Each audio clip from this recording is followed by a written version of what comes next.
Fala pessoal, sejam bem-vindos para a segunda aula do Congresso de Prescrição de Treinos de Emagrecimento. Sou o professor Renato Bianchini aqui da Sítios Consultoria, com muito prazer que eu trago essa segunda aula aqui para vocês, onde a gente vai te ensinar a otimização da prescrição de treinos de emagrecimento. Então a gente viu muito na aula 1 de que não fazer, né? Muitos erros que são cometidos. Mas como é que se faz isso direito? Como que a gente faz realmente uma prescrição otimizada? E você que não sabe ainda, aqui nesse congresso, a nossa missão é te ensinar como que você, que é estudante de educação física, profissional, personal trainer, pode fazer, como que você consegue efetivamente gerar resultados incríveis de emagrecimento para os seus alunos, tá? Se você não assistiu ainda a nossa aula 1, assista, tá? Por quê? Naquela aula nós falamos sobre muitos fundamentos básicos, como o balanço energético, falamos muito sobre os conceitos que envolvem o balanço energético, falamos da importância do exercício físico comparativamente com a parte nutricional, falamos da importância da aderência ao treinamento físico e como gerar essa aderência maior dos nossos alunos ao treinamento físico, como avaliar o perfil de cada um dos nossos alunos, tanto da parte física como comportamental. Falamos da compensação alimentar e o exercício físico, essa relação que existe entre essas duas coisas. Falamos sobre intensidade de treinamento para otimização de queima de gordura, falamos de volume de treinamento e também protocolos como HIIT na hora de prescrever treinos de emagrecimento, falamos de múltiplos fatores e, enfim, uma série de outras informações foram passadas nessa aula que vão fazer muito mais sentido se você tiver assistido antes de engrenar aqui na aula 2. Então, assista, porque eu tenho certeza que você vai estar fazendo um bom investimento do seu tempo se você ainda não assistiu, beleza? E fora isso, agradecer a todos vocês que deixaram um comentário lá na nossa publicação, lá no nosso grupo do Facebook, tá? Fico muito feliz de vocês estarem participando aqui e gostando desse material, porque a nossa intenção aqui é 100% você. Você está melhor, você está mais perto da otimização de treinamento de emagrecimento, tá bom? Então, falando o que a gente veio para falar nessa aula de hoje, que é como otimizar a prescrição de treino de emagrecimento. A primeira coisa que eu quero destacar para você, que talvez já tenha ficado claro na aula 1, mas é importante salientar aqui, é o papel fundamental do exercício físico, tá? A gente tem esse estudo aqui, por exemplo, que eles fizeram uma revisão de diversas estratégias que tem de emagrecimento. Aí você pode imaginar qualquer tipo de coisa, né? Estratégias que envolvem treinamento, alimentação, melhora do sono, qualquer tipo de estratégia, tá? E eles foram avaliar quais são aquelas que realmente geram resultado efetivo no longo prazo. Não só aquilo que, por exemplo, se a pessoa ficar 90 dias sem comer nada, ela vai emagrecer, beleza, mas isso é sustentável depois de um ano? Provavelmente não, né? Então, basicamente, eles pegaram essas estratégias que são sustentáveis, que depois de 5 anos as pessoas continuavam magras depois de terem feito essa intervenção. E eles descobriram que 88% das estratégias de emagrecimento de sucesso envolvem algum tipo de atividade física, né? Nem que seja caminhada, tá?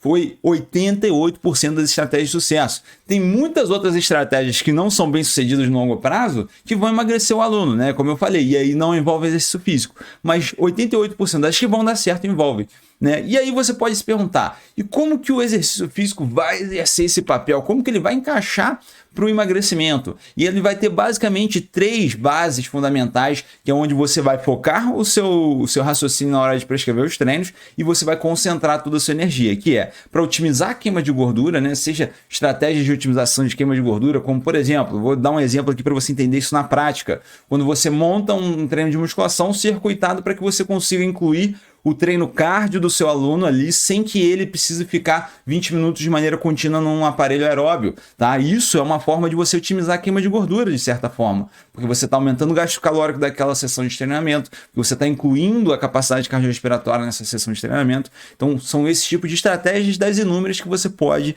fazer, né? A sustentabilidade, que é o seu aluno aderir àquele treinamento e sustentar isso ao longo prazo. Então, o exercício físico ele tem um papel fundamental, porque uma vez que o aluno começa a passar pela transformação, a gente costuma ver ali mais ou menos num período de 6 meses. Ficou 6 meses praticando exercício físico, essa pessoa dificilmente vai largar. E se ela largar, ela com certeza vai sentir falta, tá? Então, o exercício físico tem um papel fundamental, porque fazer dieta, a pessoa faz e desfaz no dia seguinte. Agora, quando ela cria uma base sólida de exercício físico, é mais difícil dela perder. Ela consegue? Consegue, mas é mais difícil. e também a manutenção da massa magra, né, que é a otimização do ganho de massa muscular. Então, basicamente, ninguém quer emagrecer, perder gordura corporal e perder massa muscular. Então, o exercício físico ele vai impactar diretamente na manutenção ou até mesmo no ganho, dependendo do aluno, dependendo do grau dele de treinamento, o grau dele, o potencial genético dele, ele consegue ganhar massa muscular mesmo em período de perda de gordura, tá bom? Então, a gente vai ver agora mais para frente, de maneira mais prática, tudo isso que eu tenho para ensinar para vocês. Um ponto importantíssimo que falamos na aula passada foi a montagem de estratégias, né? Não se apegar a métodos como, por exemplo, vou botar meu aluno no CrossFit e vou seguir só o CrossFit para ele, que é isso que funciona. Ou então vou prescrever HIIT para o meu aluno, que é isso que funciona. Ou então vou prescrever o protocolo XYZ. Né? Não é assim que a gente prescreve um treinamento otimizado para emagrecimento. É basicamente montando uma estratégia. Isso é, personalizando o melhor caminho para aquele determinado aluno. Lembra que eu falei na aula 1 sobre ser um Masterchef ao invés de pegar a receitinha de bolo? Os métodos de treinamento são receitas de bolo, que você vai poder utilizar uma vez que você tenha isso já em mente, né? Uma vez que você tenha bolado a estratégia que aquilo faça sentido ser utilizado, você pode. Então, eu posso utilizar o CrossFit com o meu aluno que quer emagrecer? Posso. Eu posso utilizar o HIIT com o meu aluno que quer emagrecer? Com toda certeza. Você pode sim utilizar esses métodos, mas você tem que utilizar com aqueles alunos que fazem sentido ser utilizado, né? Isso é montar estratégias de sucesso, porque a gente fala isso porque você empurrar métodos, você pode acabar cometendo um erro e colocando seu aluno para fazer algo que ele não está afim de fazer, que ele não vai conseguir fazer no longo prazo, enfim, né? Tudo isso foi bem explicado na aula 1. E o primeiro passo de uma boa estratégia de emagrecimento é a avaliação completa. Como vocês viram um pedacinho isso já na aula 1, é uma avaliação completa do seu aluno, não só você pegar dobras cutâneas e observar a composição corporal dele. E eu sempre divido a avaliação física e a avaliação em geral do nosso aluno em 3 partes, que é a parte de diagnóstico, de controle e de educação, que eu vou explicar para vocês aqui. Porque eu acredito muito que esse momento da avaliação é o momento ideal para você ter essas 3 linhas de conteúdo aqui, que é basicamente um diagnóstico de como está o corpo do seu aluno agora, um controle principalmente de longo prazo, quando você reavaliar esse aluno, e a educação do ponto de vista de você sentar com ele, conversar, explicar o que vai acontecer a partir de agora, que é um processo importantíssimo para você conseguir que o aluno se envolva com aquela estratégia que você vai montar. Parte de educação são, às vezes, conceitos básicos que a gente tem que ensinar para ele, como, por exemplo, peso corporal é diferente de gordura corporal, que percentual de gordura é basicamente uma estimativa, né? Então, basicamente, vamos supor, o aluno ele pode achar que ele não está tendo resultado porque o peso dele se manteve nas primeiras 3 semanas de treinamento. Só que aí você tem que explicar para ele, você é uma pessoa que estava sedentária, você começou a treinar, naturalmente você vai ganhar massa muscular. Então, esse ganho de massa muscular pode estar te elevando o seu peso ao mesmo tempo que você está perdendo gordura. Então, se você treinou comigo 3 semanas e não movimentou o peso da balança, isso é bom sinal. Você está ganhando massa muscular e perdendo gordura. Então, esse tipo de educação que você tem que fazer com o aluno. Percentual de gordura é uma estimativa porque tem muito aluno que acha que os nossos métodos de avaliação física são 100% exatos. Eu fiz ali o protocolo de Pollack, 7 dobras, e lá a gente vai ter ali o resultado exato do meu percentual de gordura. E falando nisso, essas ferramentas de avaliação, tudo isso, aula 3 a gente vai falar profundamente sobre isso, tá? Você pode achar assim, Renato, tá sendo superficial. Não, pode ficar tranquilo que na aula 3 a gente vai aprofundar nessas ferramentas. É porque tem uma ordem lógica aqui para vocês passarem pelos conteúdos. E fora isso, a condição física inicial do aluno, dizer para ele, você está com uma condição assim, então a gente não pode utilizar esse tipo de exercício, né? Eu mesmo ontem fui fazer a prescrição de um aluno que eu falei assim, você está voltando, você está recém-recuperado de uma cirurgia, então a gente vai fazer um trabalho aqui para você se colocar em movimento, né? Você está há 1 ano sedentário, a gente precisa começar aos poucos com exercícios específicos e depois a gente vai aumentando. Isso é educação, porque se eu simplesmente coloco lá os exercícios e mando ele fazer, ele pode achar estranho. Cara, mas eu fazia supino reto ali com 30 quilos de cada lado, agora eu vou ter que fazer esse pezinho aqui de 8 quilos? Cara, mas isso aqui vai ser apenas um processo, tá? Isso aqui daqui a pouco você vai ver como que você vai evoluir rapidamente, mas você precisa passar por essa fase, né? Outra coisa, qual que é o seu plano? O que você planejou para ele passar, né? Isso é muito importante também para o seu aluno se envolver com aquele plano que você tem, que às vezes ele acha que você está ali aleatoriamente, principalmente quando é aluno de personal, que o treino fica mais com você do que com ele, né? Ele não segura uma planilha de treinamento, às vezes você está com ela anotada no teu celular, ou então você tem ela programada e vai mais ou menos na sua cabeça, e aí o aluno às vezes não sabe o que você está fazendo com ele tem que saber. As expectativas como profissional é basicamente assim, ó, espero que você perca pelo menos 1% do seu peso corporal por semana. Essa é uma taxa boa para a gente ter aqui um bom resultado de emagrecimento. E a sua abordagem de treinamento, que tipo de método que você gosta de usar e você vai usar com ele. Você pode falar assim, ó, eu preferi adotar aqui uma estratégia de HIIT porque eu acho que você está com um pouco de dificuldade de aderir ao treinamento, eu vejo que você está faltando muito. Vamos fazer um treino então rápido, que aí você não vai precisar nem daquele processo todo de vou na academia, vou ficar 1h30 na academia. Você vai lá, faz 20 minutos de treino e está resolvido. São exemplos que eu estou dando para vocês que vocês vão fazer nessa fase de educação. Na parte de diagnóstico, para você saber aí fatores básicos que aqui isso aqui eu acho que não é novidade para a maioria de vocês, tá? Que é a disponibilidade que o aluno vai ter para o treinamento, as limitações que ele tem. Isso pode ser limitações a nível, por exemplo, eu não posso treinar na quinta-feira, ou então não posso fazer treinos muito longos, ou então não posso treinar membros inferiores porque o meu fisioterapeuta não me liberou ainda, esse tipo de coisa. Nível de treinamento do seu aluno, ele já treinou alguma vez na vida, ele já treina há tantos anos. Aptidão para a prática de exercício, ele está com uma liberação médica, ele está apto a poder iniciar as atividades. O objetivo do seu aluno, e isso é muito importante, gente, o objetivo, vocês têm que ir muito a fundo nessa parte aqui, porque eles vão falar assim, eu quero emagrecer, mas o que ele quer não é realmente emagrecer. Ele quer emagrecer porque ele quer saúde, ele quer emagrecer porque ele quer estética, ele quer emagrecer porque ele quer melhorar a performance dele na pelada de fim de semana, que ele está sentindo que não está conseguindo correr mais. Então tudo isso você tem que saber, tá? Você tem que observar a fundo o teu aluno. Restrições físicas e posturais, por exemplo, você fazer uma avaliação postural nele, descobrir que ele tem uma retroversão pélvica, descobrir que ele faz um valgo dinâmico, né? Então tudo isso você tem que observar nessa parte de avaliação, tá? A composição corporal, básico, né? Eu acho que todo profissional, se não aprendeu, vai aprender algum dia a avaliar a composição corporal, que é você pegar lá no adipômetro, ou você pegar na bioimpedância, tudo isso. E também o prazer do aluno, o que ele gosta de fazer na academia. Ele tem algumas atividades que ele gosta mais que as outras. Vamos tentar, então, ponderar isso mais para o treinamento dele. É isso que você vai fazer na prática. Falando de controle, é basicamente da composição corporal e da antropometria. Será que o peso está subindo, o peso está descendo, percentual de gordura, a circunferência de braço dele está aumentando. O condicionamento aeróbio, isso aqui, eu estou falando isso aqui, parece óbvio, né? Eu sei que parece óbvio. Quando eu vou falar aqui, vou falar de 3 coisas aqui que você vai fazer. Pô, mas isso é óbvio, Renato. Condicionamento aeróbio, força muscular e resistência muscular. Você concorda que ele vai evoluir? Qualquer tipo de treinamento, até treinamentos que não são muito otimizados, consegue fazer o seu aluno evoluir a parte aeróbia, a parte de força muscular e a resistência muscular. Mas você está avaliando a magnitude dessa evolução? Você está avaliando ali quantos % ele melhorou na capacidade aeróbia dele, né? Capacidade de força muscular e de resistência muscular dele? Né? Pouquíssimos profissionais fazem essa avaliação. E é o que eu falo, deixa o ouro em cima da mesa, porque se você sabe que teu aluno vai melhorar, principalmente isso no início, o ganho de força do aluno nos primeiros dias de treinamento é muito grande. E aí você deixa de mostrar isso para ele, você deixa de valorizar o teu trabalho. Então fica uma dica boa para vocês aqui que não estão fazendo isso, tá? E lembrando, na próxima aula, na aula 3, tudo essa parte de avaliação eu vou a fundo com vocês. É porque aqui essa aula a gente tem uma outra proposta que a gente está passando aqui para vocês já a primeira ideia, tá? E aí as expectativas do aluno, importantíssimo também. O que ele se espera do treinamento? Você quer virar fisiculturista daqui a 3 meses? Você quer estar com um abdômen de tanquinho daqui a 3 meses? Você quer caber na sua calça 38 daqui a 3 meses? Tudo isso você tem que saber, tá? E lesões e restrições físicas, né? Que aí é basicamente assim, o seu aluno estava sentindo muita dor no joelho, foi no fisioterapeuta e descobriu que tem uma condromalácia patelar. E aí você vai controlando a evolução desse quadro de condromalácia. Ele está isento de dor já? Ah, não, a dor reduziu. A dor agora está muito de vez em quando. Tudo isso você vai controlando com a avaliação também.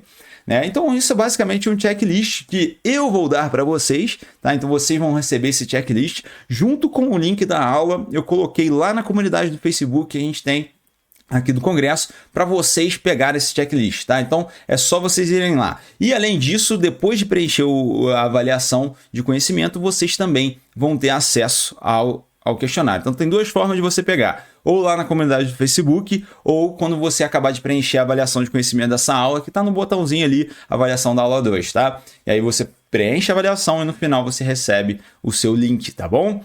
E lembrando, na aula 3 a gente vai a fundo nessas ferramentas de avaliação, tá bom? Pode ficar tranquilo.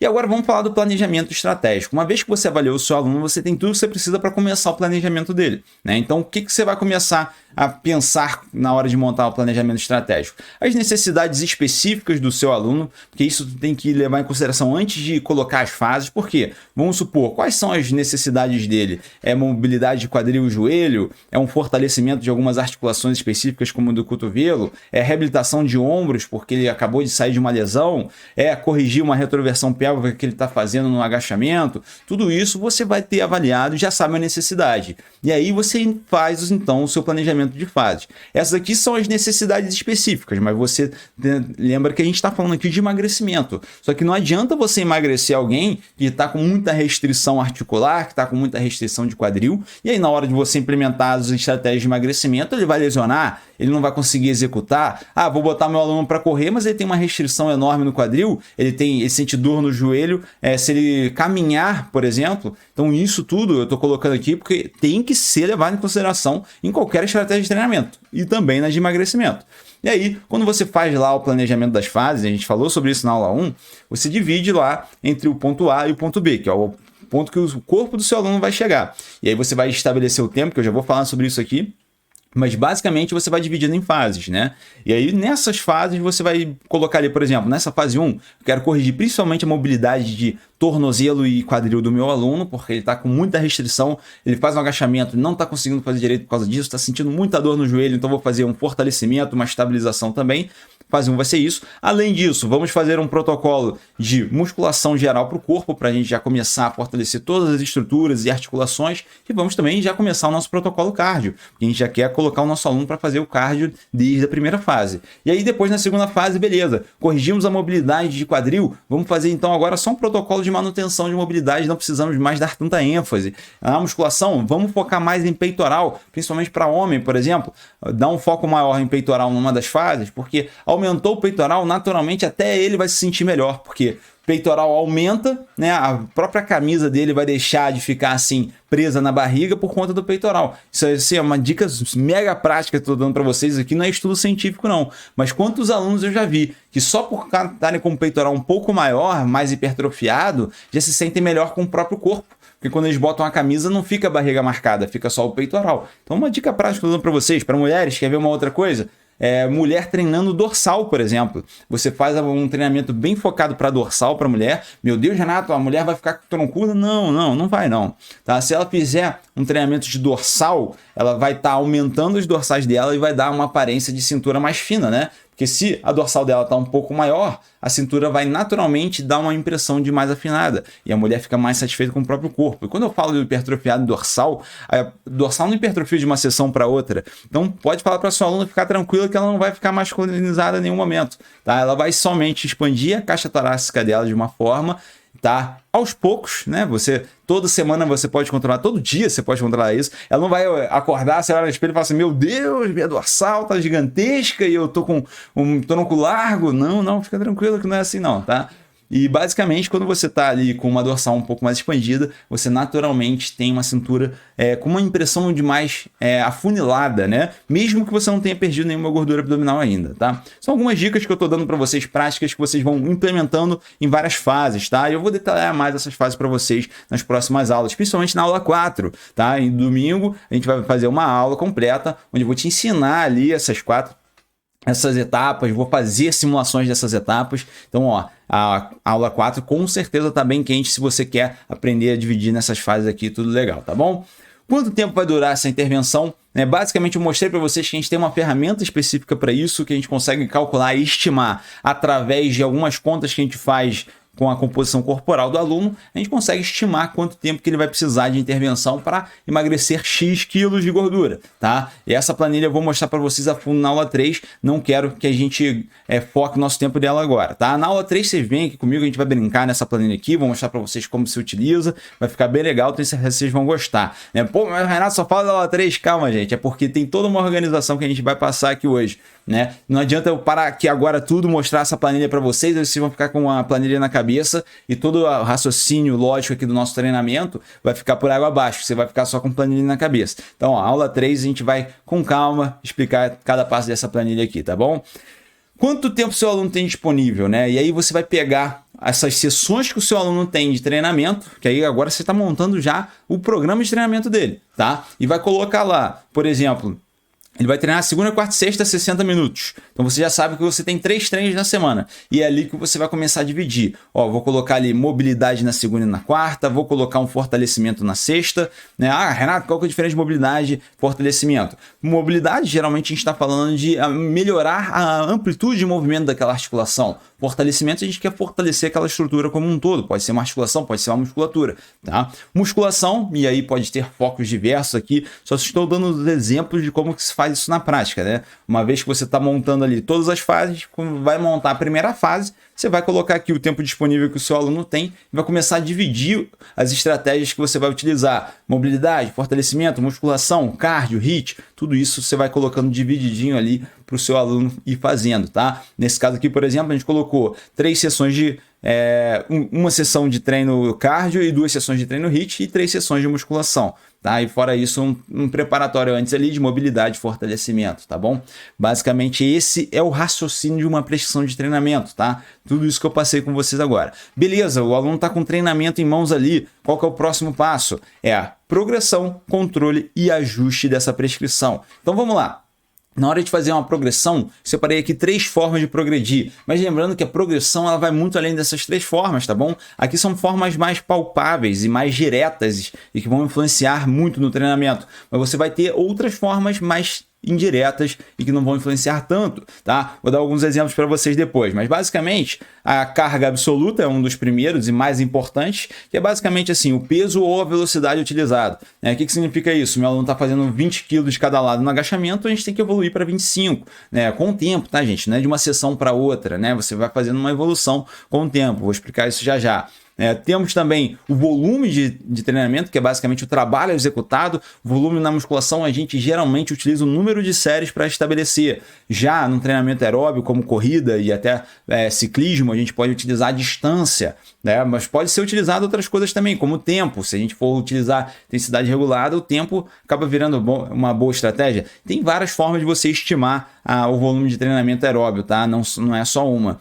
E aí, basicamente, você vai evoluir esse volume de treinamento, esse trabalho que está sendo executado naquela modalidade também. E a intensidade relativa, né? Que é a zona de intensidade de treinamento. Então, basicamente, vamos supor, o seu aluno de 20 quilos passou para 25 lá na carga absoluta, ou seja, ele está ficando mais forte, está evoluindo. Mas a carga relativa continua a mesma, ele só está ficando mais forte. A carga relativa é que, por exemplo, às vezes você vai começar a 70% de um RM, e isso pode ser que seja os 20 quilos, só que daqui a 4 semanas, esses 70% de um RM são 25 quilos já, porque ele evoluiu. Mas você pode evoluir a relativa também. Então eu vou trabalhar em zonas de 80% de um RM. Então eu vou, ao invés de fazer 12 repetições, eu vou estar fazendo 8 repetições, por exemplo, tá? Essa é uma forma de trabalho que vocês podem fazer. E fora isso também a parte de intensidade de cardio, né? Vou estar fazendo uma fase de 70% de VO2 máximo, vou para 80% de VO2 máximo. E como que você faz essa progressão? Né? Uma regrinha que a gente gosta de utilizar aqui, né, é a regra dos 10% por semana. É uma forma de você não errar e não sobrecarregar, mas você tem que sempre estar avaliando o teu aluno para saber se ele está com um aumento muito brusco de progressão de cargas e volume de treinamento, tá? Então seria basicamente aqui um exemplo para vocês. Ali a gente tem um exemplo de volume de treinamento de corrida, por exemplo. Começou fazendo 5 km, depois foi para 5,5, depois para 6. Ah, Renato, vai evoluindo até não aguentar mais? Não, claro que não. Você vai ter certas limitações, você vai adaptando. Ah, mas o meu aluno não tem tempo para fazer 6 km, então você faz 5 km, evolui mais na intensidade, né? E aí você consegue fazer a mesma duração de tempo. Você tem que saber ser o Masterchef nessas horas, né? Essa que é a ideia. Não é você ficar só pegando copia e cola. A gente tem as nossas regrinhas para se basear, os nossos fundamentos, mas você tem que saber lidar com isso no seu dia a dia. E fora isso, né, temos ali também a carga utilizada. Por exemplo, 20, depois vai para 22 quilos, depois vai para 24, depois para 26,62. Alunos altamente iniciantes até conseguem fazer uma progressão dessa, tá? Mas é óbvio que alunos que já estão há muito tempo treinando não vão conseguir. Aí você vai precisar de 3 semanas, 4 semanas para ter uma evolução dessa, tá? Mas alunos iniciantes evoluem com um ritmo muito rápido, né? Principalmente a força muscular, então é possível fazer isso. E você pode, às vezes, fazer uma evolução ali de progressão sem mexer nas cargas, fazendo mais repetições, por exemplo. Então, vou continuar utilizando 20 quilos, só que vou fazer 10 repetições. Vou fazer 11 na próxima semana, 12 na próxima e 13 na próxima, tá? Uma zona de repetições, tá?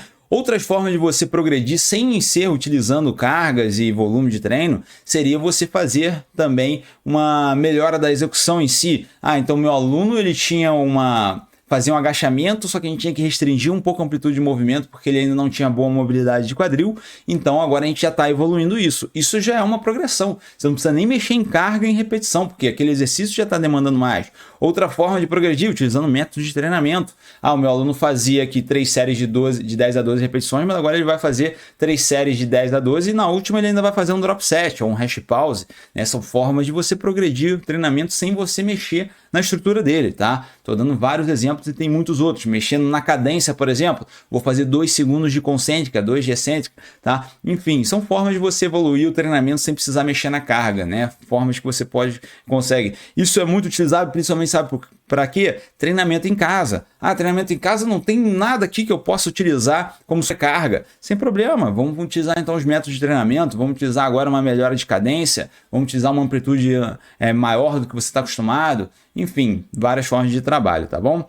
Aí lembrando então aqui, repassando todo o processo para vocês entenderem, você vai fazer uma avaliação daquele aluno, né? Vai montar o seu planejamento e vai colocar em execução, né? Tudo dando certo, a execução tá ok, vai sempre progredindo nesse treinamento para depois você avaliar se está tudo bem, né? Esse é o ciclo que você vai colocar o seu aluno: avaliação, planejamento, execução e progressão, né? Para tudo isso fazer sentido. Renato, mas eu cheguei ali na execução e deu uns probleminhas, né? Meu aluno não conseguiu fazer, meu aluno faltou uma semana. Ali está na hora de você fazer o ajuste, né? Nem todo plano resiste ao campo de batalha. É muito bonito quando o Renato fala aqui, né? Vamos dividir em 6 fases de treinamento, vamos descobrir aqui o que vai acontecer nos próximos 6 meses. Só que a gente sabe que todo mundo é um ser humano e que ser humano de vez em quando tem alguns problemas que impedem o treinamento, principalmente quando a gente lida com alunos que não colocam isso como prioridade, né? Você prescrever treino de atleta, eu falo que é mais fácil do que as pessoas acham que é, porque o atleta você tem certeza que ele vai fazer, ele é obrigado a fazer. Agora os nossos alunos, a gente tem que mexer às vezes com o emocional dele, a gente tem que estar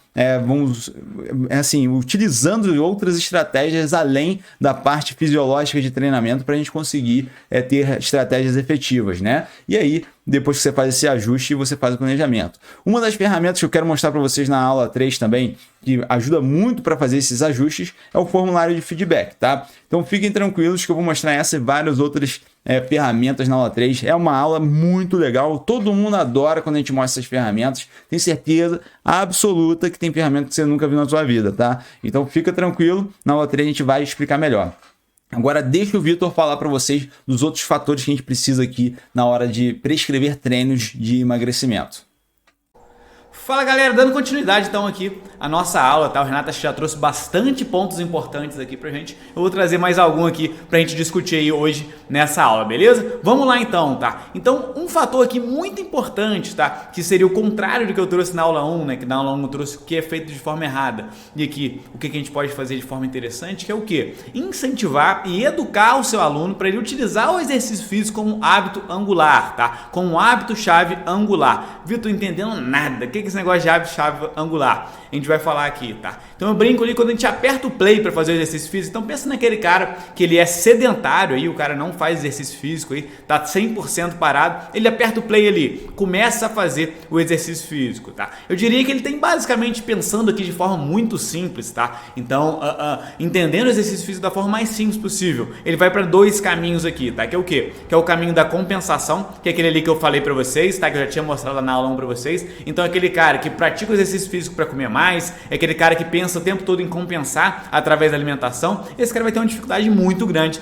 de obter emagrecimento, tá? Por outro lado, ele pode utilizar o exercício físico como um hábito angular para um estilo de vida saudável, tá? Um hábito angular é o quê? É quando você modifica um hábito aqui e esse hábito que você modificou acaba modificando outros hábitos também, tá? Então você modifica um hábito e esse hábito acaba modificando outros hábitos. Então, o próprio fato de começar a fazer exercício físico é um hábito que você está inserindo na vida daquela pessoa ali. E ao inserir esse hábito aqui, ela pode ir naturalmente modificando outros hábitos. Então é aquele pensamento assim, pô, comecei a fazer exercício físico aqui, é um negócio extenuante, é um negócio cansativo, eu estou gastando um tempo do meu dia para isso, poxa, eu vou levar isso a sério então. Então se é para fazer exercício físico, eu vou aqui também melhorar a minha alimentação, eu vou melhorar também aqui o meu sono, vou pensar aqui um pouco mais quais são as escolhas do meu dia a dia para diminuir um pouco do meu estresse. Por quê? Porque eu quero ter hábitos de vida mais saudáveis e quero atingir também o meu resultado de emagrecimento. E tudo isso que eu falei aqui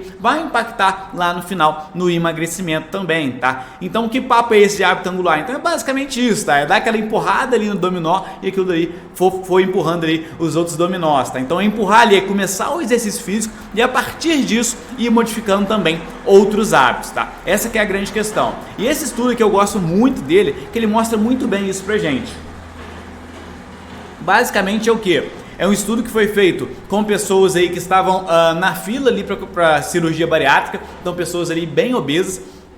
E antes dessa fila aí, antes de chegar na cirurgia bariátrica, ou enquanto eles estavam esperando na fila ali, tiveram a ideia de, com algumas dessas pessoas aí, incluir o hábito do exercício físico, tá? Então eram pessoas sedentárias ali, e vamos incluir o hábito do exercício físico aqui, cara, em baixa intensidade, em baixo volume ali, bem tranquilo mesmo, bem de levinho, tá? Ou seja, 4 meses aqui de exercício físico, tá? 4 meses aqui de intervenção com essas pessoas, onde de um lado aqui, então eram 2 grupos, um grupo que não fazia nada, então não modificou absolutamente nada, o outro grupo fazia um aeróbio de baixa intensidade mais alongamentos, tá? Então o treino era aeróbio de baixa intensidade mais alongamentos, tá? 2 treinos de 25 minutos por semana, ou seja, a gente está falando aqui de um volume total de treino de 50 minutos, que é bem baixo, e com intensidade baixíssima, tá? Um aeróbio de baixa intensidade e também alongamentos ali, que não é, vamos pensar assim, Vitor, qual é o melhor exercício para o emagrecimento? Com certeza esse daqui não seria a melhor opção, tá? Porque o volume é baixo e a intensidade também é baixa, tá? Mas o que aconteceu aqui? Olha os resultados que interessantes. O grupo controle ganhou peso, tá? Então eram pessoas ali, isso infelizmente acontece também, né? Então o cara tá na fila ali para bariátrica ali e acaba, já vou fazer cirurgia bariátrica mesmo, eu vou continuar engordando aqui, né? Então os caras ganharam aí durante esses 4 meses 2,9 quilos, tá? E ainda aumentaram o risco cardiovascular em 1,8, tá? Esse risco cardiovascular aqui é uma conta que é feita para esse grupo de pessoas, porque isso é muito importante, né? Se normalmente aumenta esse risco cardiovascular aqui, muitas vezes o médico nem quer fazer a cirurgia bariátrica, tá? Porque ela tem um risco, obviamente, se aumenta esse risco cardiovascular ali ao longo do processo, nem é interessante assim fazer a cirurgia, tá? O grupo que fez o exercício ali teve uma perda de peso aí de 7,4 quilos e teve aí um risco cardiovascular diminuído em 3,4, tá? Por que eu gosto desse estudo aqui? Porque lá na conclusão os autores dizem muito bem o que eu estava explicando ali para vocês. Eles acreditam, e eu acredito com certeza também, que o exercício físico por si só não foi algo assim que, nossa, ia conseguir trazer esse resultado aqui de 7,4 quilos, né? Eles só incluíram o exercício físico, né? E um exercício físico em baixa intensidade e baixo volume. Só que, ao conversar, ao analisar todas essas pessoas durante esses 4 meses, elas modificaram outros hábitos dela. Então, a partir do momento que elas incluíram o exercício físico, elas já estavam ali fazendo aquela prática ali extenuante, fazendo aquela coisa diferente na vida delas, gastando um tempo a mais ali da vida delas para fazer exercício físico, elas acabaram modificando outros hábitos também. Então começaram a prestar mais atenção na alimentação, prestaram mais atenção ali no estresse do dia a dia, prestaram mais atenção ali em como é o hábito delas ali com a alimentação, como que é a questão da saciedade, como que não é, a prestar mais atenção se eles tinham alguns gatilhos aí de compulsão em alguns alimentos ou não, enfim, ficar mais atento a um estilo de vida mais saudável a partir do momento que eles estavam praticando o exercício físico. E aí, com isso, a gente teve esse resultado aqui extraordinário, tá? A gente está falando aqui em 4 meses, a gente tem uma perda de peso aí de 7 quilos e também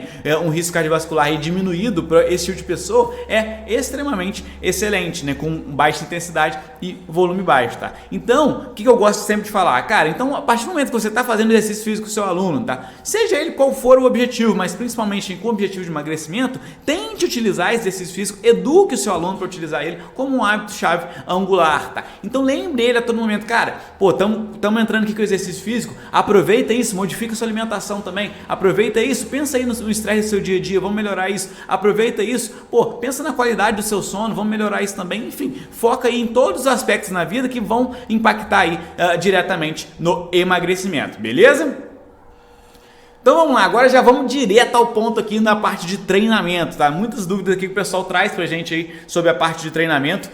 Eu vou responder muitas de vocês nessa aula 2 aqui e algumas dúvidas mais pontuais aí que eu já vi que a galera já tá deixando aí no congresso, a gente vai responder lá na nossa aula 3, tá? Então na aula 3 aí o Renato vai trazer muitas ferramentas que a gente pode utilizar aí, tá? Vai ensinar vocês como utilizar essas ferramentas e eu vou vir aí com perguntas e respostas, tá? Então muitas dúvidas pontuais que a galera tiver aí, eu vou responder lá na nossa aula 3, tá? E lembrando também que na aula 4 que a gente vai na prática, tá? Então, cara, qualquer dúvida que você tiver aqui, na prática a gente vai mostrar para vocês como utilizar. Então, poxa, eu vou mostrar um pouco para vocês aqui sobre qual o melhor método de HIIT ou aeróbio, qual opção utilizar, né? Musculação ou aeróbio, qual que vai ser, como que você vai fazer isso, mas aí na aula 4 a gente vai vir na prática discutindo sobre esses assuntos, beleza? Então vamos lá, HIIT ou aeróbio contínuo, né? Qual utilizar e como utilizar? Essa é uma dúvida aí muito comum, muitas das pessoas às vezes eu vejo na internet e acabo defendendo só uma. A gente já trouxe um pouco dessa discussão lá no nosso aulão, a gente vai trazer mais um pouquinho nessa nossa aula 2 aqui, beleza? Então, a gente tem HIIT, a gente tem aeróbio contínuo, tá? De forma, de novo, simples, tá? Indo direto aqui ao ponto.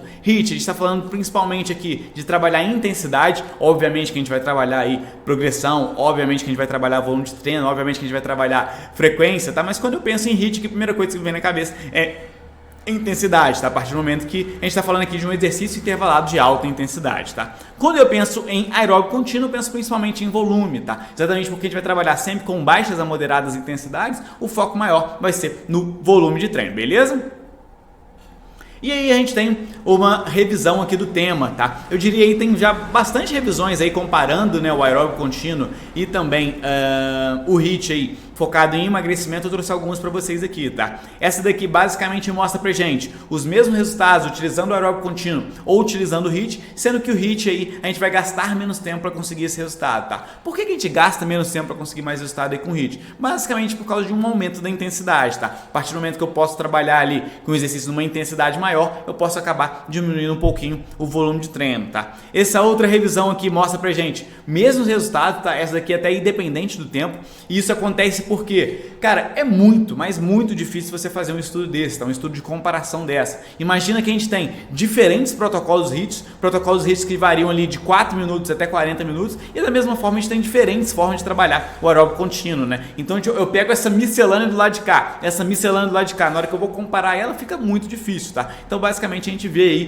que de forma geral a gente tem resultados bem parecidos, tanto trabalhando o aeróbio contínuo e tanto trabalhando o HIIT, tá? Ah, Vitor, então você tem resultados parecidos, não vou usar nenhum dos dois. Não, pelo contrário, né? A partir do momento que eles trazem resultados iguais, eu posso utilizar um ou outro. Ou seja, eu tenho essas duas ferramentas aqui na minha mão e eu posso escolher qual delas eu vou utilizar, né? A partir do momento que eu tenho as duas ferramentas aqui, eu vou ver qual vai ser a melhor para eu utilizar para aquele aluno em específico, beleza? Aí o cara vai vir com essa dúvida aqui para mim, né? Então a galera aí que gosta do HIIT, que defende o HIIT, sempre manda essa aqui. Mas o efeito EPOC no HIIT é muito maior, né? Então aquele gasto calórico pós-exercício no HIIT é muito maior, não é? A gente tem esse estudo aqui de 2020, então um estudo bem atual, onde ele faz também uma comparação aí, uma meta-análise aí do efeito EPOC, tanto do HIIT quanto do aeróbio contínuo moderado. A gente vê uma diferença aí de apenas 31 calorias, tá? Então no efeito EPOC ali o HIIT tende ali, de novo, é uma miscelânea aqui, tá? A gente tem vários tipos de protocolos HIIT, vários tipos ali de protocolos aí de aeróbio contínuo, mas de forma geral ali, em média, o HIIT aí tem um gasto EPOC ali, pós-exercício, maior de 31 calorias no pós-exercício, tá? Então é um gasto muito pequeno, tá? Não é um gasto realmente relevante. E E a partir do momento que a gente trabalha um volume maior do aeróbico contínuo intratreino, tá? Então durante o treino, o volume de treino no aeróbico contínuo é maior, o aeróbico contínuo tende a ter um gasto calórico intratreino maior, tá? Então no final das contas ali, a gente imagina que seja bem parecido o gasto calórico de ambos, tá? Então por isso até que naquele outro estudo que a gente mostrou ali, a gente viu que os resultados são bem parecidos, tanto de HIIT quanto de aeróbico contínuo, tá? O que eu quero mostrar aqui para vocês, né? Onde que eu tô querendo chegar aqui? Cara, esquece essa ideia de às vezes focar exclusivamente em uma ferramenta, tá? A gente tá te mostrando isso desde o início aqui do congresso, tá? Isso tem que ficar muito claro para você, porque você vai ver aí muito profissional aí, muita galera tentando a todo momento te empurrar ali um exercício milagroso, um que vai ser muito melhor do que o outro, mas não, cara, a grande questão é que você como personal trainer aí, você como profissional de qualidade, você vai ter diversas ferramentas na sua mão para poder utilizar a melhor com o seu aluno, para você avaliar naquele aluno ali qual vai ser mais interessante para utilizar com ele, tá? E não só uma ferramenta milagrosa aí que vai ser muito melhor que a outra, tá? Então basicamente o HIIT tem uma vantagem e o aeróbico contínuo tem uma vantagem na hora que a gente compara um com o outro aqui.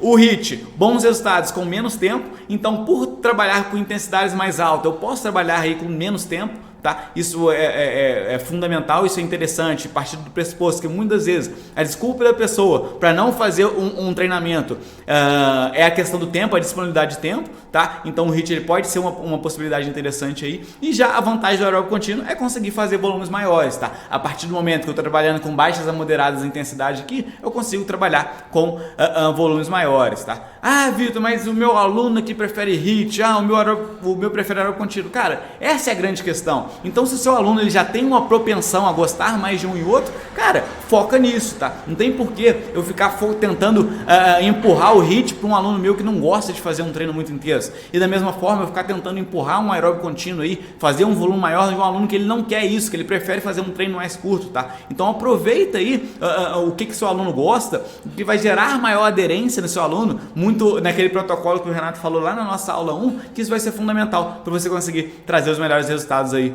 para o seu aluno, beleza? E aí até dentro dessa discussão também, para ficar bem claro para vocês aqui, qual é o melhor protocolo de HIIT para emagrecimento? Tem algum estudo sobre isso? Temos, tá? A gente tem aqui essa meta-análise aqui, onde tentou achar ali dentro de todos os protocolos de HIIT aí que tem emagrecimento, qual vai ser a melhor opção, tá? Dentro de todos os protocolos de HIIT aí como um todo, né? Qual vai ser o melhor para o emagrecimento? De novo, não sabemos, tá? Então, cara, por que, Vitor? Por que a gente não está sabendo? Cara, são muitos protocolos totalmente diferentes, tá? E o impacto aí no emagrecimento, ele vai depender de inúmeras variáveis, não vai ser porque você escolheu um protocolo específico, aquilo dali vai trazer um resultado melhor para você, tá? Não é porque, Vitor, escolhi o protocolo X, tá? Sei lá, vou falar um aqui, escolhi o protocolo Timmons, o protocolo Timmons é o melhor para o emagrecimento. Não necessariamente, ele pode ser o melhor para um aluno seu, pode não ser o melhor para o outro, da mesma forma que você dificilmente vai utilizar um só, você pode utilizar o protocolo Timmons no outro dia ali você vai prescrever uma musculação, no outro dia até mesmo um aeróbico contínuo, no outro dia você vai vir com outro protocolo de HIIT, vai utilizar um de bala, vamos supor, enfim, existem diversas formas de você montar e estruturar essa estratégia de planejamento de emagrecimento do seu aluno, e obviamente não vai ser exclusivamente focando só num protocolo, tá? Então esquece também essa ideia de qual é o melhor protocolo HIIT para emagrecimento. O pessoal sempre manda essa pergunta pra gente, tá? Qual é a melhor intervenção? Cara, vai existir a melhor intervenção para uma pessoa específica, tá? Então, como a gente até falou lá no começo do congresso, nosso objetivo aqui não é trazer para vocês uma receita de bolo, né? Eu podia chegar aqui para vocês e falar, ó, vamos fazer o seguinte, 5 vezes por semana, vai fazer assim, assado, dia 1 musculação, dia 2, não sei o que lá, musculação. Cara, por quê? Porque senão vai funcionar, tá? Vai funcionar com alguns e não vai funcionar com outros aí, tá? E a grande questão é você conhecer todas as ferramentas, entender o potencial de cada uma dessas ferramentas e aí sim aplicar com cada pessoa da melhor forma para ela, beleza? Quais as formas mais fáceis de progredir um treino HIIT, tá? Então essa é uma dúvida muito comum aí que eu gostaria de trazer para vocês também, tá? Então dentro dessa questão aí de prescrição de treinos aeróbicos contínuos, de treinos HIIT, uma das dúvidas mais comuns que chegam é como que eu vou progredir esse treino HIIT, tá? Então vou dar um exemplo aqui de um treino HIIT para vocês. Então 4 a 6 ali estímulos de 30 segundos de estímulo com descanso de 2 a 4 minutos, tá? Intensidade all out aqui. Esse daqui é o famoso protocolo Wingate, beleza? Vamos lá, então eu peguei esse protocolo aqui. Como que eu faço para progredir esse protocolo? Então a gente sabe que a progressão de treino, né, você aumentar ali, dificultar, vamos dizer assim, o treino aos poucos, isso vai ser fundamental para a gente conseguir ali gerar resultado, tá? Por quê? Porque o corpo vai se adaptando àquilo ali, você vem com um estilo diferente. O corpo começa a adaptar, você vem com um estilo diferente. Você vai sempre progredindo ali para obter melhores resultados com o seu aluno, tá? Então eu vou mostrar para vocês aqui, existem diversas formas de você progredir esse treino, vou mostrar as mais fáceis, tá? Primeiro, aumentar o número de séries, tá? Então, poxa, seu aluno ali, você colocou ali 5 séries para ele fazer, ele já está se acostumando com aquilo ali, coloca 6, está se acostumando com aquilo ali, coloca 7, a gente vai aumentando aí aos poucos o número de séries, tá? Segunda forma que a gente pode fazer é aumentar o tempo de estímulo, tá? Então, dentro desse mesmo formato aqui, eu posso ir aos poucos aumentando o tempo de estímulo. Naquele exemplo ali, é 30 segundos, eu posso aumentar ali para 45, depois para 1 minuto, posso chegar aí até 3 minutos lá no final da conta, tá? Esse é um formato que a gente pode fazer. Outra questão, aumentar a intensidade, tá? Nesse caso aqui, o protocolo é o out, né? O que é o out? Aí é o máximo, é o seu máximo. Mas isso aqui também é um fator interessante, tá? A partir do momento que o seu aluno, ele tá melhorando, né? Ele tá melhorando a capacidade respiratória dele, né? E ao fazer o exercício físico, ele vai se adaptar a isso, ele vai melhorar essa capacidade cardiorrespiratória. Esse out vai ser cada vez mais alto, né? Então vai ser o máximo dele, mas esse máximo vai cada vez ficar mais alto, tá? Então é importante você avaliar isso também. Poxa, esses 30 segundos aí, o que ele está conseguindo fazer nesses 30 segundos? A ideia é que ele consiga cada vez melhorar isso. E você, como personal trainer, você vai incentivar para que o seu aluno vai melhorando cada vez mais, beleza? E por último, diminuir o intervalo de descanso, tá? Então esse é um outro formato que você tem aí para progredir esse treino, tá? Então você pode aqui diminuir também o intervalo de descanso. Então dentro desse protocolo aqui, você vai, em vez de trabalhar 4 minutos, você vai começar a trabalhar 3. Depois de 3, trabalha 2. Enfim, você vai diminuindo aí esse intervalo de descanso, tá? Esse é um outro formato que a gente pode fazer. Dentro disso aqui a gente tem inúmeras possibilidades, tá? Estou mostrando para vocês aqui as formas mais fáceis que a gente tem de progredir um único ali, sessão de treino, beleza? Outra questão importante aqui para vocês, tá? Que é uma dúvida comum, a gente já praticamente respondeu ela na aula 1, mas eu gostaria de deixar claro aqui nessa aula 2 para vocês, que é o quê? O volume de treino necessário para a gente obter um emagrecimento interessante aí, tanto de treinos HIIT como de aeróbio contínuo, tá?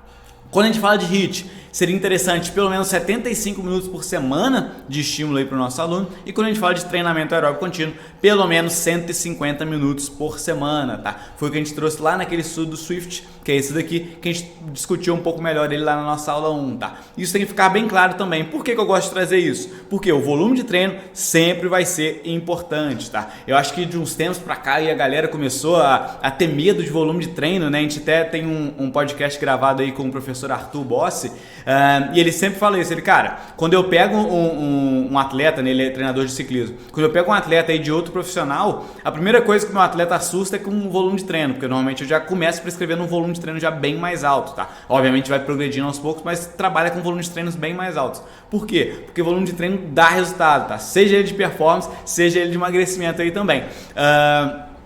E muitas vezes tem muitos profissionais com medo, né? Acho que tem toda uma seita, vamos dizer assim, da galera de falar só de treinos de alta intensidade com um tempo mais curto. Mas não, tá? Os treinos de alta intensidade e mais curtos, eles são uma alternativa, tá? Como eu falei pra vocês, isso tem que ficar claro, eles são uma alternativa principalmente para aquelas pessoas que não gostam de fazer muito tempo de treino ou que não têm muito tempo disponível aí para fazer treinos, tá? Então eles são uma alternativa, mas eles não são, com certeza não são a única opção, tá? Você trabalhar com volume de treino aí também vai ser fundamental, tá? Então se eu trabalhar com treinamentos aeróbicos aqui pelo menos 150 minutos, se eu trabalhar com treinos HIIT pelo menos 75 minutos por semana, tá? Ah, Vitor, e entre musculação e os estímulos aeróbicos, tá? Qual que eu devo escolher? Vou trazer um estudo aqui para vocês também que é bem legal, a gente tem muitos estudos aí nessa pegada desse daqui, mas eu vou trazer um aqui para mostrar de forma geral o que acontece, tá? Eu diria que quase todos os estudos aqui vão nessa linha aqui do estudo do Benito, tá? Resultado de 22 semanas, esse estudo é muito bem desenhadinho ali. Então, após 22 semanas de treino, tá? Onde eles compararam apenas o aeróbio, apenas a musculação, ou misturando aí musculação e aeróbio, tá? Fazendo apenas o aeróbio, a gente teve uma perda de peso total ali de 6,6 e uma perda de circunferência abdominal de 8,7, tá? Resultados bem interessantes aí. Quando a gente vai ver na musculação aqui, perda de circunferência abdominal de 8,3, peso total 4,6, tá? Então teve resultados também interessantes, tá? Nesse caso aqui foi menor do que o aeróbio. A gente tem outros estudos aí mostrando o contrário, então isso vai variar também. É importante deixar claro para vocês aqui, mas também teve um resultado aí significativo, tá? E por fim, quando a gente vai trabalhar aí ambos, tá? Musculação mais aeróbio, a gente tem uma perda de circunferência abdominal de 9,6, aí quase 10 centímetros de perda de circunferência abdominal, e além disso aí 8,5 de peso total, tá? Então o que a gente vê aqui? Unir ambas estratégias é a melhor opção, tá? A gente tem vários estudos mostrando isso e aqui na CITES é o protocolo que a gente utiliza, tá? Tentar ao máximo aí trabalhar tanto musculação quanto treinamento aeróbio, tá? Quando eu falo lá na nossa aula 1 que musculação é a prioridade, é porque tem que ter, eu entendo que tem que ter, né, o treinamento resistido, o treinamento de força, a musculação ali no treino do nosso aluno, mas isso não quer dizer que eu vou utilizar exclusivamente a musculação, tá? Eu quero utilizar sempre ambos, sempre o aeróbio contínuo e sempre a musculação. Posso utilizar ele em sessões diferentes, posso utilizar dentro da mesma sessão, posso utilizar ele de formas diferentes aí, mas eu gosto de trabalhar ambos, tá? Primeiro, por resultados melhores de emagrecimento, como eu vou falar para vocês aqui, mas também por inúmeros outros fatores, tá? A gente tem aí um estímulo neuromuscular que vai ser interessante, também um estímulo cardiorrespiratório que vai ser interessante. Isso vai ajudar com certeza a melhora da saúde como um todo, em ambos os fatores aí. A gente vai ter uma melhora aí da qualidade de vida como um todo, das funcionalidades como um todo, isso vai ser fundamental aí, beleza? Vitor, beleza, dentro do mesmo treino aqui, musculação para emagrecimento aí, tá? Como que eu vou fazer a musculação para emagrecimento? Ó, já tava lá na frente já, tá? E depois eu vou discutir aqui dentro do mesmo treino como que eu vou trabalhar, tá? Antes ou depois da aeróbico contínuo. Mas agora, como que eu devo estruturar a musculação para o emagrecimento? Cara, então eu vou trazer aqui agora para vocês que, ó, direto ao ponto, como que vocês devem fazer aí, tá? Eu acho que isso daqui vai ser o resumão mais simples e mais direto na prática que vocês vão ter sobre esse assunto, tá? Então, como que você deve trabalhar aí musculação para emagrecimento? Frequência semanal, pelo menos 2 vezes por semana, tá? Então eu diria aí que, poxa, 1 vez por semana. Vitor, meu aluno só pode 1 vez por semana. Cara, manda ver, obviamente você não vai... Ah, não, se o ideal é pelo menos 2 vezes, 1 vez eu não vou nem fazer. Não, pô, obviamente que se o seu aluno só pode 1 vez, beleza. Mas de preferência aí, 2 estímulos por semana, beleza? Volume de treino, pelo menos 10 séries por semana por grupamento muscular. Então você vai pegar ali cada grupamento muscular que você estimula ali com o seu aluno e vai tentar aí fazer pelo menos 10 séries por semana, tá? Então você vai encaixar aí essas 10 séries por semana dentro da frequência semanal ali por grupamento muscular, tá? Já adianto vocês aqui que com certeza é possível fazer isso com 2 vezes por semana. Fazendo 3, 4 vezes por semana ele fica muito mais fácil, você consegue distribuir muito melhor esse volume de treino, mas com 2 vezes aqui já é possível, tá? A partir do momento que a gente utiliza algumas estratégias aí para aumentar o volume de treino sem gastar tanto tempo para isso, beleza? Intensidade, trabalhar com cargas mais altas aí, a gente já discutiu isso bem lá na nossa aula 1. Zona de repetições, eu diria que de 3 a 15 repetições que seria o ideal, que é dentro daquela questão de trabalhar com cargas mais altas, tá? Bem direto ao ponto aqui com vocês. Progressão, sempre contínua e estratégica, então sempre pensar em aumentar aí e aos pouquinhos ali a nossa frequência semanal, aumentar sempre aos pouquinhos ali o nosso volume de treino e aumentar também, obviamente, as cargas aí a cada treino, a cada semana, dependendo aí do nível do nosso aluno, beleza? Escolha de exercícios, priorizar exercícios multiarticulares. A partir do momento que eu, na grande maioria das vezes, eu vou trabalhar tanto estímulos aeróbios, né, seja HIIT ou aeróbio contínuo, e tanto estímulos de musculação, na grande maioria das vezes eu não vou ter tanta disponibilidade de tempo assim para fazer a musculação. Então a partir desse pressuposto que eu não vou ter tanto tempo assim, eu vou priorizar aí os exercícios multiarticulares, tá? Onde eu consigo ter um trabalho mais amplo aí com o meu aluno, beleza? E por fim, use métodos aí de aumento do volume de treino gastando menor tempo, tá? De novo, como eu não vou ter, dentro da disponibilidade total de tempo do meu aluno, que na grande maioria das vezes já não é tão grande, tá? Eu vou ter que distribuir tanto aeróbio contínuo quanto musculação. Eu vou, dentro da musculação, o que eu vou fazer? Eu vou precisar trabalhar, às vezes, aumentar o volume de treino sem gastar tanto tempo para isso. O que eu vou utilizar? Eu vou utilizar aí as super séries como bisset e trisset, eu vou utilizar aí estímulos como drop set, vou utilizar aí estímulos como o rest pause, tá? Eu posso até, se vocês quiserem, eu posso até nas próximas aulas aí explicar um pouco mais alguns desses estímulos, tá? Mas, ou seja, eu vou utilizar esses estímulos que aumentam o volume de treino sem gastar tanto tempo para isso, beleza? Esse daqui é o assunto que eu já estava adiantando com vocês ali e na verdade eu ia falar agora, tá? Beleza, Vitor, entendi que eu posso trabalhar aqui a musculação e o aeróbio no mesmo treino, tá? E essa é uma dúvida que chega muito, mas muito pra gente, tá? E de novo vocês vão ver aqui que não tem magia, tá? Não tem aí nada de tão... não importante, né? Mas nada de tão mágico aqui mesmo pra vocês entenderem. Vocês vão entender o que eu tô falando aqui, tá? Então a gente vai se basear aqui nesses dois estudos aqui, tá? Um é uma revisão e eu tenho um guideline aqui, né? Uma recomendação. E basicamente, né? Antes ou depois, como que eu vou utilizar aí a musculação para emagrecimento, tá? E o aeróbio aí para emagrecimento? Qual que eu vou fazer antes? Qual que vai ser a melhor opção, tá?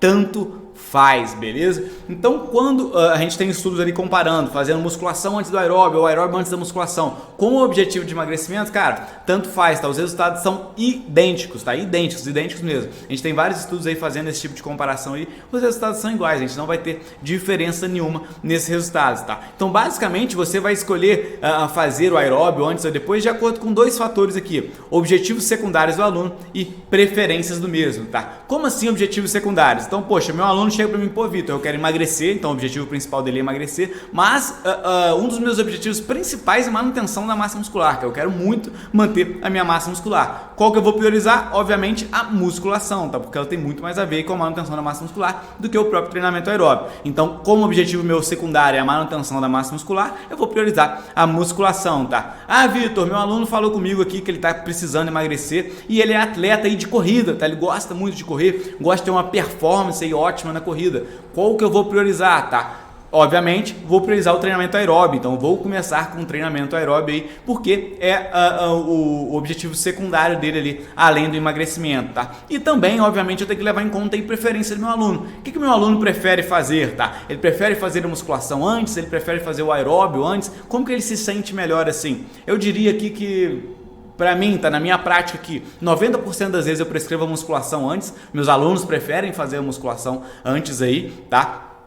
Quando eu faço dessa forma, tá? Depois a gente vai discutir um pouco mais isso também. E alguns poucos aí preferem fazer o aeróbio antes, tá? Mas de forma geral aí a musculação, meus alunos preferem fazer antes, tá? E ainda assim tem um outro formato, tá? Que é o que? É mesclar ambos aí, tá? Que é um formato que você pode utilizar também. Eu gosto de utilizar esse formato quase sempre quando ou meu aluno não gosta de treinamento aeróbio, ou meu aluno não gosta de musculação, tá? E aí o que eu vou fazer? Eu vou ali mesclar eles ali o tempo todo, tá? Então eu vou fazer um estímulo aeróbio, um estímulo de musculação, um estímulo aeróbio, um estímulo de musculação. Eu vou fazendo essas mesclas aí. Ou até mesmo vou optar por um treinamento em casa, onde eu consigo trabalhar tanto treinamento de força quanto treinamento aeróbio, ou até mesmo às vezes uma modalidade de exercício físico ao ar livre aí, tipo um treinamento funcional, onde eu consigo trabalhar isso, ou até mesmo indicar ele para um crossfit, onde ele vai trabalhar tanto a parte aeróbica quanto a parte aí de treinamento de força. Beleza? Enfim, esse é o formato aí que você pode utilizar, tá? Então, de novo, cara, muito cuidado quando às vezes chega alguém aí que vai te falar, cara,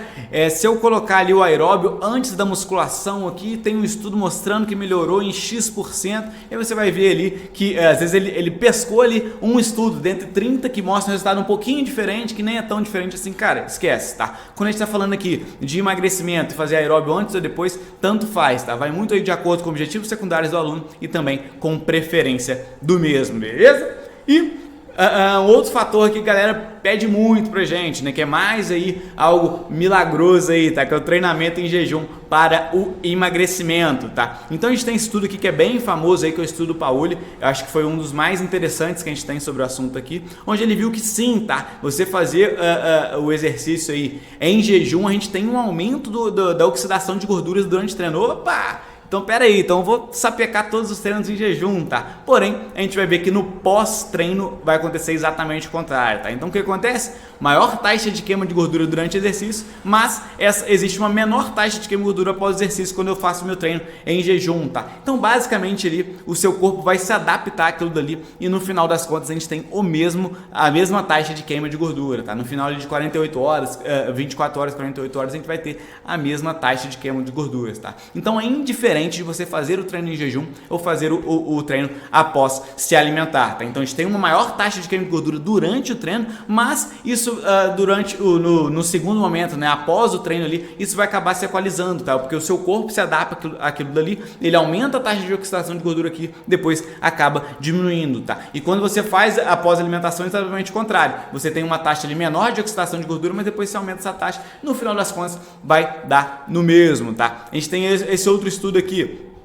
do Schoenfeld, de novo, mostrando a mesma coisa, tá? Não houve diferença na perda de gordura entre o aeróbio jejum e alimentado. E depois eu vou até trazer para vocês aqui uma questão aqui, beleza, Vitor, entendi, mas vale a pena fazer, não vale a pena fazer, tá? Mas antes eu quero trazer aqui o HIIT em jejum, tá? Pô, Vitor, o aeróbio já não funcionou, será que o HIIT funciona? Tá? De novo, tá? Não houve diferença na perda de gordura entre HIIT em jejum ou alimentado, tá? Não tem diferença. Ah, Vitor, mas aí eu vi um professor falando que tem perda de massa muscular no jejum. Também, cara, esquece. A gente também tem estudos mostrando isso, que não há diferença também na perda de massa muscular. Então a galera sempre tenta trazer alguma coisa diferente aí, mas a gente vai ver que não, tá? E esse estudo aqui que é bem legal agora mostrando em performance, tá? Qual que é o impacto aí do treino em jejum na performance, tá? Sem diferença também na performance ao fazer o aeróbio jejum ou alimentado, tá? Pensando em dois fatores aqui. Primeiro, que não sejam treinos muito longos. Então, se treinos mais de 1h30 aí, pode ser que aí o fato de estar em jejum comece a atrapalhar a performance aí. E segundo fator aqui é a adaptação ao treino em jejum, tá? Então, é comum que os primeiros treinos em jejum aí a pessoa não se sinta tão bem.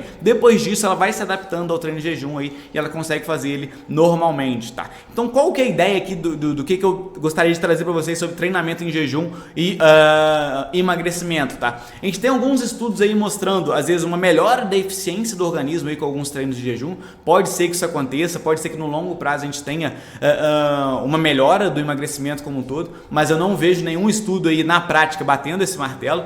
Então, eu diria que se seu aluno gosta de fazer, às vezes você encaixar alguns treinos de jejum pode ser interessante, mas de forma geral, fazer ou não um treino de jejum vai depender aí se seu aluno gosta de fazer ou não. Simples assim, como ele se sente melhor ao praticar o exercício físico, tá? Então, quem já viu alguma aula minha sobre o assunto aí, já viu que eu sempre dou o meu exemplo aqui. Eu diria que, sei lá, que eu conhecia aí, antigamente eu tinha muita ideia, nossa, eu preciso comer para fazer o treinamento de jejum, é muito importante que eu coma alguma coisa aqui, porque todo mundo sempre falou isso, né, para eu fazer meu treinamento, né, não em jejum. É sempre importante que eu coma alguma coisa aqui, eu não posso fazer em jejum de jeito nenhum, e eu sempre me sentia mal ali, eu ia pro treino ali, sempre dava aquela pontadinha na barriga, nunca era um treino interessante. Depois que eu comecei a estudar e a fundo ali, eu falei, uai, parece que esse treino em jejum pode ser uma opção, não tem problema fazer esse treinamento em jejum, né? E aí comecei a fazer os treinos de jejum, deve ter uns 3 anos, sei lá, 4 anos mais ou menos aí que eu faço meus treinos de jejum. Cara, hoje eu só faço treinos em jejum, tá? Dificilmente, eu diria que 10% dos meus treinos aí não são